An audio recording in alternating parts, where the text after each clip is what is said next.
Welcome everybody to another MCE exclusive interview. And before I introduce my guest today, I just want to start off by saying that we live in a world, in a pop culture world that is very much about the nostalgia of things, right?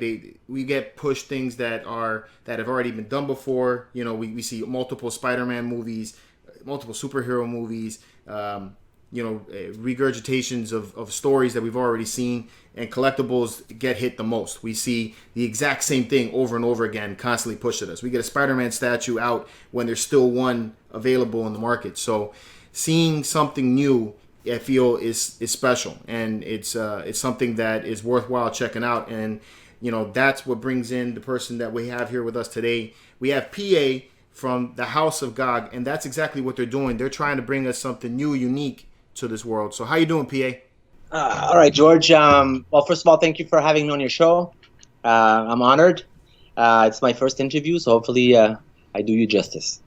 I am president and co-founder of House of Gog. I basically handle the day-to-day as well, because we're a startup company, so we have to put our hand into many things that usually some people might have employees doing them. But I'm doing the eShop as well. I drive the art direction of the brand as well, the fan service, the marketing, pretty much everything. My partner handles production, but all the front end and the sales part and the marketing is me. Very cool. So you handle mostly the marketing then? It's not like you're doing the art direction of the statues and the characters that come out, right? No, I do the art direction as well. But since our first artist is an art director, it's sort of a collaborative effort. But I picked up the design that we are making. We drive the art direction, but obviously when you're dealing with artists, you're not going to tell an artist how to do his work, right? Especially when you're using the art of that said artist. If you hire an artist to do something specific, that's different. There is some sort of direction. But what we're doing right now is making sure that we get the colors right, that we get the sculpt right, and then that everything is aligned with the vision that Pascal has, that our artist has with his work. So it's very important to stay loyal to his work, to the artist's work. It's part of our ethos, and it's the main challenge. It's to make sure that we're loyal in terms of vibe and in terms of colors and all these things. So it's very important to us. Okay, cool. I can get that. So House of Gog is a very unique name. Never heard of it before, so why don't you tell me how you guys came up with that name for the company? Well, first of all, I'm from a hometown in countryside, a couple hours from Montreal, and basically the Gog part is from that hometown of mine. So there's a sort of a personal element to the name. And House of, well, as a video gamer that loves RPGs, I've been playing RPGs all my life.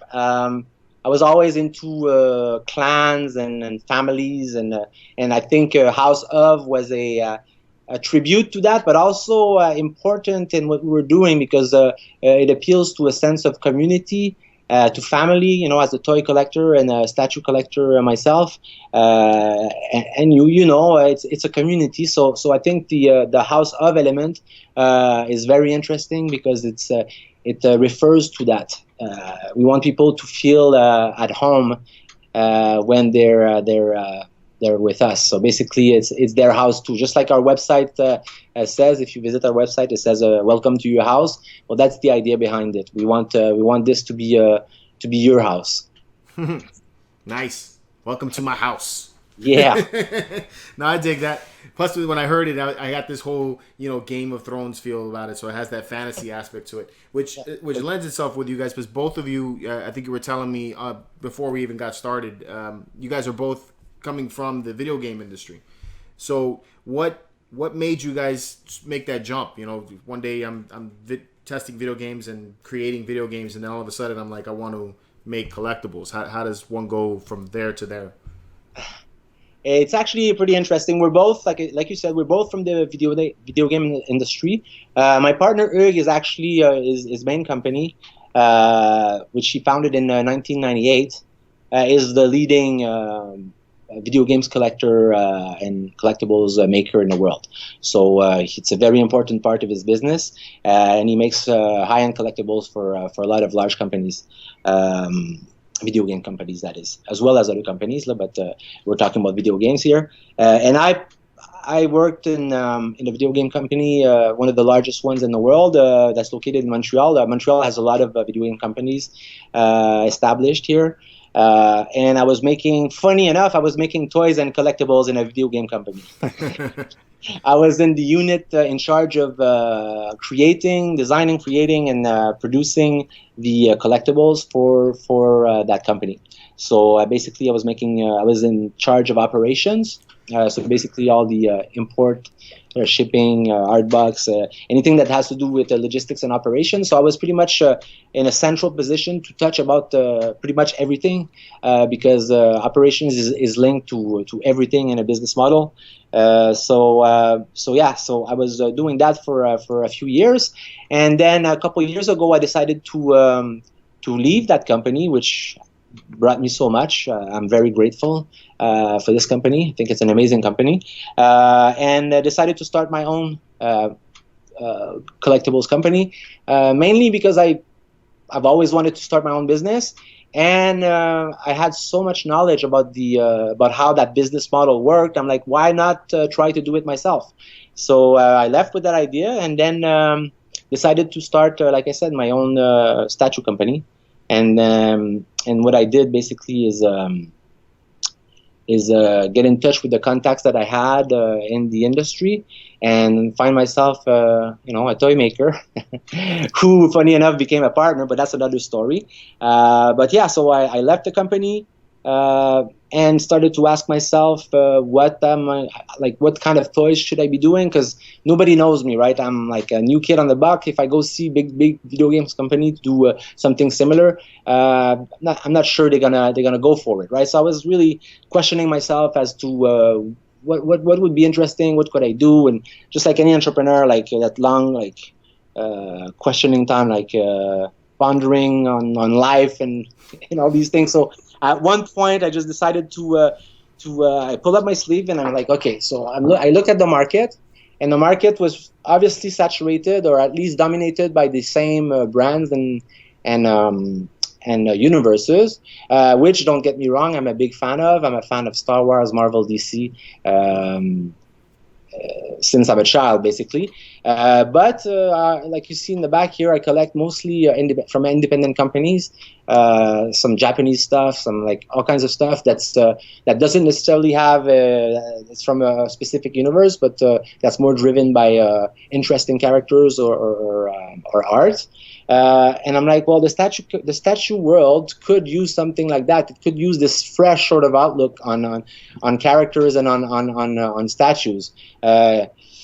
So because of that, I decided to focus more on art. And I was looking at some of the art out there, and I'm like, those will make fantastic statues. And I started to make a list of artists that I love. I think I still have that list, by the way. It's an Excel spreadsheet, and there's 100 names. And I decided to get in touch with the first one on top of my list, which was Pascal Blanchet.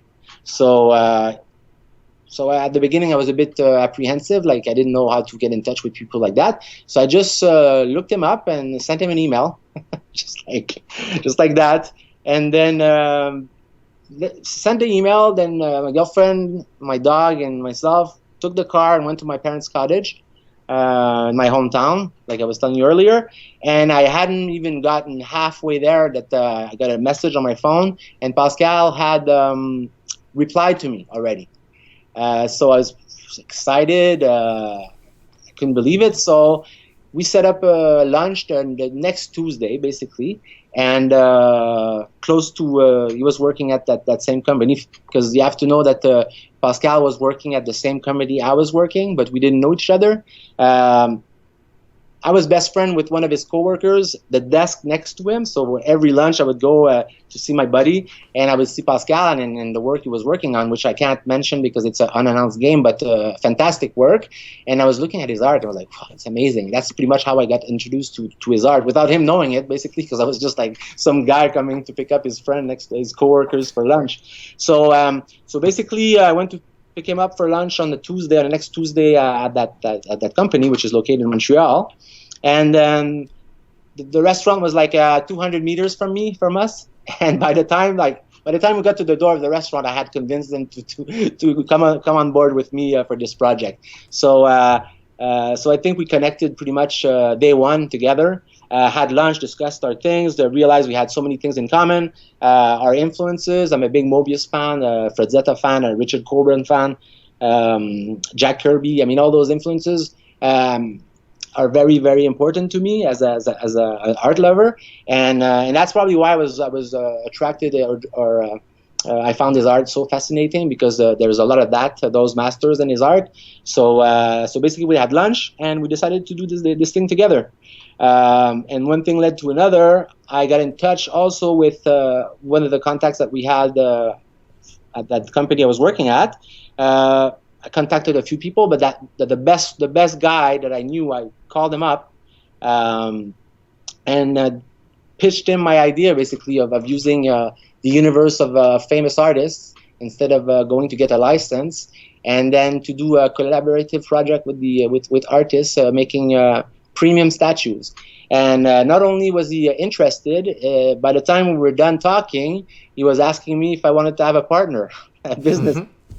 So that's how it started. We started talking to him about 2 years ago, and we became like amazing friends. And then we have the privilege and the honor to have one of the best statue makers behind the House of Gog products. Not only as a statue production house, but also as a full-on business partner. So this makes a lot of sense for many reasons, but it also brings a lot of strength to what we do, because it's not easy to make a nice resin statue. Trust me. Large companies, they try to keep their quality standards up all the time, but it's very complicated. It's a very complicated process, and I think we're very, very fortunate to have Hug on board and his amazing team of craftsmen and production house. So that's pretty much roughly what happened at the beginning, and that's how I got out of the video game company. But that video game company is a very important element of the House of Gog story, because this is how this is where it was born, basically, and I'm very grateful for all the knowledge I got from that experience over there. That's very cool. So even though you guys are a fledgling company, you guys have an enormous amount of experience behind you. So that's definitely going to help you guys out a lot. So very cool, very cool. Question is, so I touched on this at the beginning when I started introducing you. This is a market that's extremely flooded with these same characters. We're all collecting. They play on us for our nostalgia. So we have collection. They offer us Spider-Man, Wolverine, X-Men. We constantly get the same things over and over again, and it's very much dominating the market. Does that scare you guys at all, bringing in something so different than what everybody's used to collecting? Actually. That's the reason why House of Gog was born, basically, because of the fact that it's the same characters all over again all the time. And don't get me wrong, I want to make it clear, I'm a big fan of those characters myself. I mean, I can't span the camera because there's too many spoilers around, but I have a lot of Marvel and DC, and I mean, I have my black and white series right on the top row there. But I think it's very cool that people are passionate about characters and stories like that. But also, as a collector myself, it's nice to have diversity, and that's our gamble. We said, well, there's a lot of the same characters out there, and I think if you look at whatever's happening in the fan art segment, there's a lot of the popularity of fan art is expanding.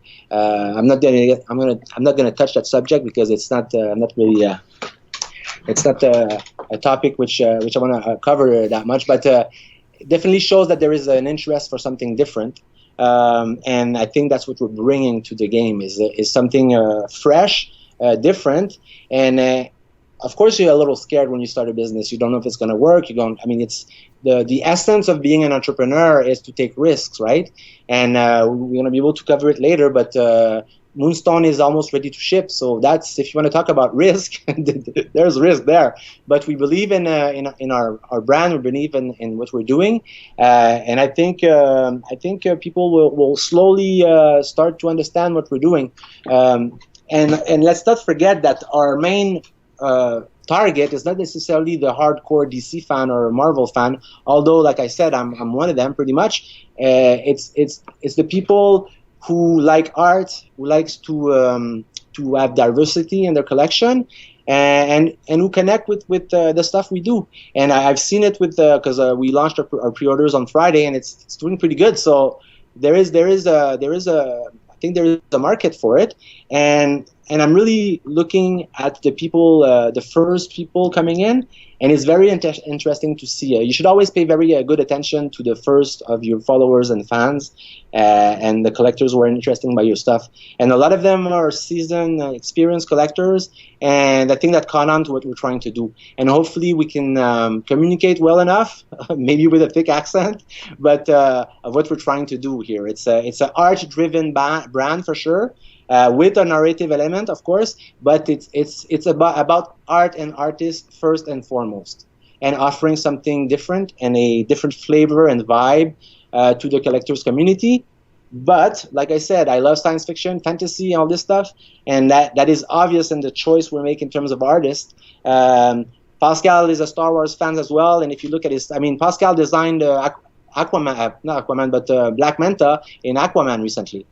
So if you guys liked the look of Black Manta in the recent Aquaman, that was Pascal Blanchet. So there is a connection between his art and the mainstream sort of licenses out there, because we're a fan of them as well.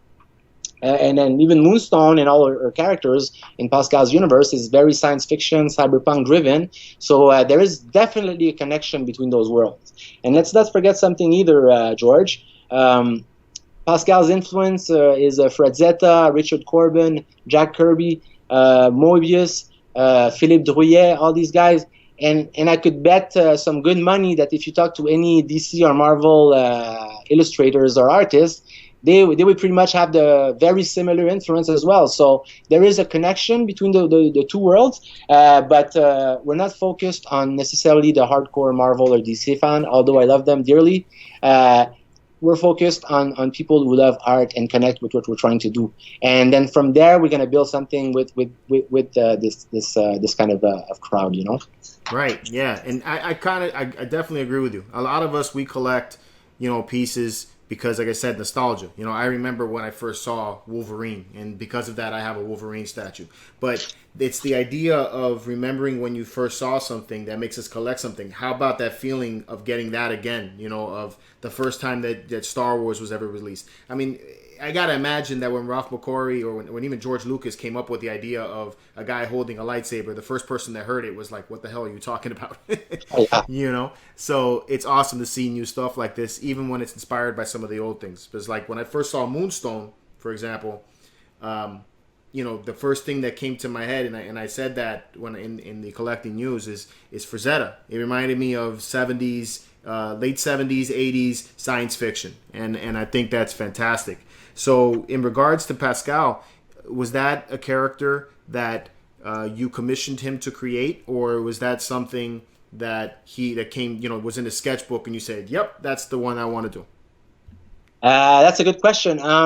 In regards to Moonstone, she's been around since 2014. She did the cover of Heavy Metal magazine in 2014, issue 270. Maybe I send you this one if you want, George, with the statue. Please. It's still wrapped, so it's just fresh out of the oven. I mean, not fresh out of the oven, but at least still very fresh. So basically, yeah, for our first design, I mean, the idea is to use the universe of artists, right? So either by taking existing artwork, which would be my first choice. If I like something in their portfolio, I think it's interesting because art is very it's different than doing a commission and asking somebody to create something for you. When you're dealing with artists and the focus is them and their art, freedom is very important. You don't want to put art inside a box. It doesn't live really well. And what I like about using existing designs is that those designs were created in moments of inspiration, and I think connecting with that is super interesting. I think it's the best art is when somebody is coming up with it, right? Instead of being directed to create it. So that's what I like about using existing design. Is first, the design is also known. For example, Moonstone is one of his most famous artwork. But also I think it's a gorgeous artwork. It's sexy, it's powerful, it's beautiful. It's feminine. I don't know. It's an amazing design, an amazing character. But we're not close to the idea of guiding the artist towards creating something else for us. Without spoiling too much of the fun, I can already tell you that one of the designs of our future art statues with Pascal is an unreleased artwork. So we don't want to close any doors or any options to us, but definitely that I prefer to use art that originated from a moment of inspiration more than with an order or a commission. Okay. So now there was a short comic that you guys also released introducing this character. I got you sent the images over to me, and thank you because the art is fantastic. Was that created for this statue, or was that something that he already had in mind? So is there going to be more characters based on this universe? First of all, thank you. I think it's pretty cool too. Pascal made those comic strips, but actually that goes a bit. We asked him to come up with something like this because we thought it was going to be very interesting. We were looking for a way to introduce the character and the universe, because not a lot of people knew Pascal, especially in the statue community. So we wanted to make it interesting in a sense of.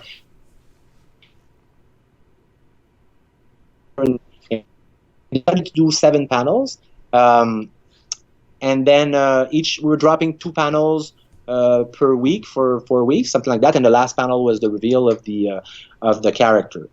So we asked Pascal to design something cool, and he was really generous in doing it.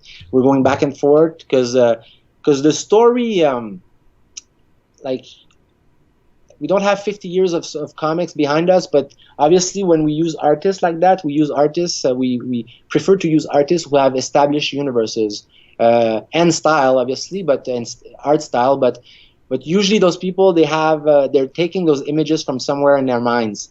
It exists somewhere in their imagination, and we love exploring that, right? So we spend some time going back and forth, Pascal and I, discussing about the story. Pascal didn't want to give too much away because, like I said, we want to let the story live on its own type thing. So if you put too many paragraphs and too many stories and too many background info, it's going to be too specific, and we're going to lose the freedom, the creativity of creating something if you have too many rules. Like I said, the art doesn't live well in a box. So same goes with the story of Moonstone. It's interesting. It's basically you've read the intro. There was a war between gods and demons, a great war across the stars, and then the demons lost, but the most powerful and ancient ones managed to escape. And they went to hide in different parts of the cosmos. And there they stay hidden and dormant type thing. And one of those locations was Derelict Planet. So there's a demon that's on that planet, and that's why the planet is dying. And if you look at the comics, the intro comics, which is on our social media, something crashes on the planet, right? And you can look at the Derelict Planet like the Bermuda Triangle, when ships and planes are crashing in that area of the Bermudas. Well, it's a bit like the same thing with the Derelict Planet. There's ships. It attracts evil or ships or anything that comes close. Some of them just crashed on their planet, and that's what happened in our story. And Moonstone, who is from the Moon Clan, her job, or the mission of their clan, is to make sure that evil never takes foot on the planet. So she's basically a hunter, and a demon hunter, and she makes sure that nothing, if anything bad starts to take form on the planet, she eradicates. This thing just crashed on the planet, and if you look carefully, it's some sort of an escape pod, and I'm not going to tell you who's or what's inside that pod, but there's definitely something in there. And the last panel is Moonstone saying, "Let's get to work." So basically, that's where we're at right now. But you'll see where this leads us. It's going to be very interesting. All right, I'm definitely intrigued. So with regards to the artist, because you're telling me earlier your company is going to be about exploring the I guess the imagination of the artist and then developing the characters from it. Is the next project after Moonstone going to be in the same world for Pascal, or are we possibly looking at an entirely different statue? We have a first wave of Pascal statues, right? Mm-hmm. And everything that, if you look at Pascal's work on his ArtStation or Instagram, you will see it's all coming from the same place. It's the universe of Derelict Planet. So we're going to be exploring Pascal's universe when we do statues with Pascal, but we're going to be using we're gonna have many artists in our. We already signed more artists, same level of Pascal, like amazing artists. There's so many great artists out there. We're very fortunate and grateful to be able to work with them. So each artist will explore their universe with each artist. So the first wave of Pascal is the same story, and I'm sure the second wave will be as well. We're staying into the Derelict Planet storyline and universe, but we're gonna also come up with new statues from different artists as well, right? So everything will be connected by the same art direction, but it's not going to be in the same style or the same worlds either. But artists have their own universes, and the statue lines will explore those universes separately. But definitely that if you have all the Pascal Blanchet statues on your display, they're all going to be from the same world and universe for sure. Okay, cool. And then you're also saying that we're going to be getting this here pretty soon for those of us who pre-ordered it, right? You're almost ready to ship, basically, you're telling me. Yeah, that's we're talking about risk earlier, and this is something that we first of all, we don't like waiting. I don't like waiting. I mean, some stuff I have back there, I waited for like 2 years for it, 3 years. By the time you get your statue or your toy or your collectible, you're often somewhere else in your head. But also, I understand why there's a pre-order process. Usually, companies, they take the pre-orders, and then when they attain a ratio, they make production. And then, which is fine. It's a fine business model. We decided to take a larger risk, and we went and do the pre-production and the production beforehand, before even announcing that we revealed our character on April 17th, I think it was. And Moonstone is basically on tables, ready to go almost. And we're working on finalizing the art box and the foam right now. So Moonstone will start shipping before pre-orders end. Let's just put it this way. So it's a risk, of course, but we believe in what we're doing, and I think it's going to bring great value to the collectors to have that short waiting time to get their collectibles. And also, since we're a new company, I think it's going to be important to people to have the statue in hand to be able to see the level of craftsmanship and what we're doing is and the type of work we're doing, because obviously when you collect from a new company, sometimes you're not going to pre-order because you don't know if they're going to deliver or not. He's been doing this for 20 years. He's been making high-end collectibles, specifically resin statues, for over 20 years for some of the largest companies out there. I'm sure you have many of Hugues' piece in your own collections. I'm not going to start, obviously, I'm respectful towards his clients and towards my future competitor or whatever. I'd rather call them friends than competition. But he already makes amazing product for amazing brands and companies. So all this expertise is behind our statue as well. So we are a new company, but there's more experience in that statue than in many statues that you already collect in your house, or at least the same level of. All right, that's cool.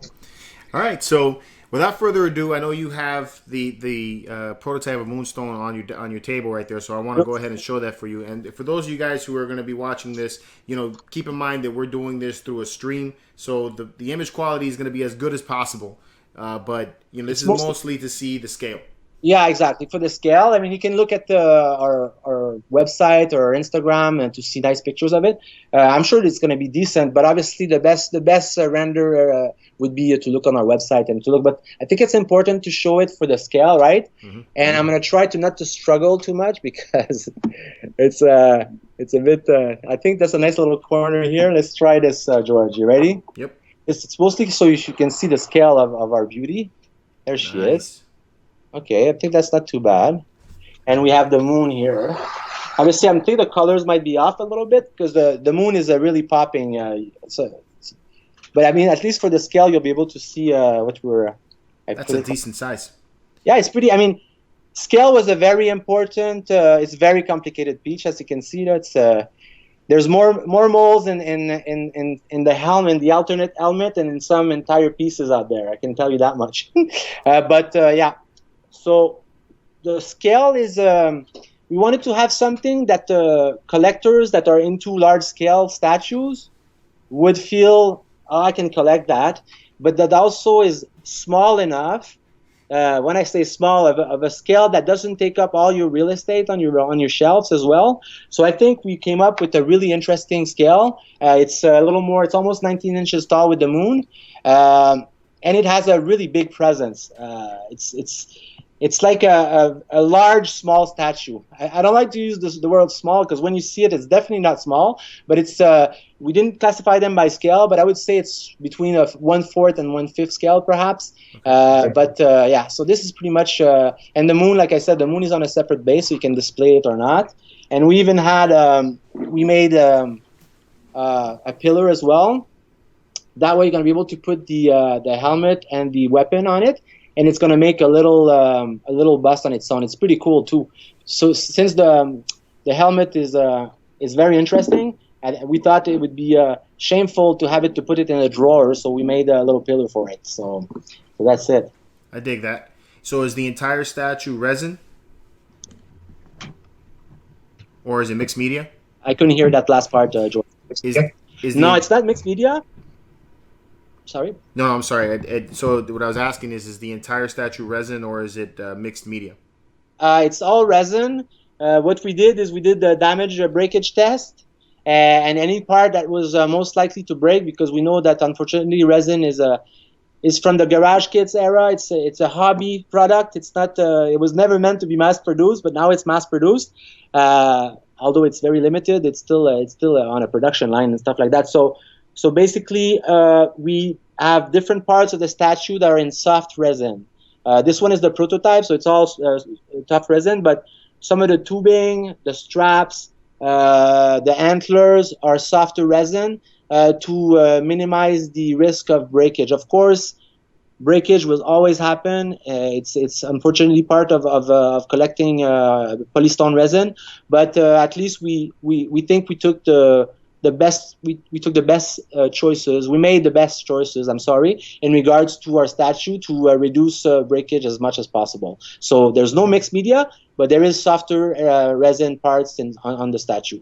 Okay. The color choice that you have for the green in the armor and the gun and the shoes, is that due to, like, I know it's based on the color of what Pascal came up with, but is it due to something on the planet that causes that to turn that color? First of all, Pascal, let me just get back here. There you go. Color is a very important part of Pascal's work, so it was very important for us to stay loyal to this. Same with our other artists. Since we're doing art pieces based on the art of an artist, it's very important to stay as loyal as possible to it. So in terms of the color for Moonstone, it's a green, obviously, with a orange watch that's on it. It looks like a rather simple paintwork, but it's actually very, very complicated to get it right. to get the vibe right, to get the highlights on it, because there's a bit of a yellow glow on the green on the front, and there's like I said, there's a spray of orange on the base, and then there's a wash or orange wash on the green. I mean, it's complicated. We had chemists come up with special paint just for this. The pigments were researched. I mean, it was one of the biggest challenge in this piece. It was to get the color and the vibe right. Because if you look at Pascal's work, it's driven by color palettes, a very unique color palette. So the paint work on all of our Pascal statues is a very important element, and I think the production team did an amazing work on this. It was very difficult for them. Like I said, they're used to paint Marvel and DC statues, which don't get me wrong, they're beautifully painted, but it's more of a traditional, like metal is metal, wood is wood, rope is rope. We really took those painters out of their comfort zone for this, and they loved the challenge, and I think they did an amazing job. I mean, we're talking painters who've been painting statues for like I said, 15, 20 years. So they've been around, and they were really, really having a lot of fun doing this project. But I'm sure some nights they were lacking sleep for sure, because it's not easy to get something like this right. Very true. What do you think the edition size is going to be on this piece, or how are you guys planning on doing this? Just an open made to order, and then you'll stop it at some point, or how are you guys handling that? Yeah, well, obviously everything about our work as collectors ourselves, everything is thought of in terms of high collectability. So for sure it's going to be limited. That's the reason why we're exclusive to House of Gog, and we didn't choose a distribution model. Obviously, that adds to the risk, but I think in the end, it's going to be rewarding for everybody to keep the control on our relationship with the fan and with the customer. In terms of edition size, it's going to be obviously a mix between what's good for the collector and what's good for us as a brand, because there is no way we can continue doing this if we don't have a certain level of sales, right? So we're going to find the right ratio in which to make the collector happy and be able to continue making memorable statues like this. So the edition size will be announced. I wouldn't know when, but before pre-order ends, I would say, or at least shortly after. It's going to stay within a limited realm. We want to make sure to be just, let's say, under the demand, to make sure that enough people have a chance to get in on it. But then some people that I miss out will want to buy one, So it's going to be a ratio between making everybody happy, us as a company and the collector as a collector. So I can't really answer to the exact number of edition size, but it's going to be something that's going to be well thought of and respectful in terms of collector's values and all that. That's good to hear. I like that. A good answer. So what's next for you guys? What do you guys see envisioning to happen next with House of Gog? Well, we just opened our pre-orders. I think we're going to need to find our fans, and more and more coming every day.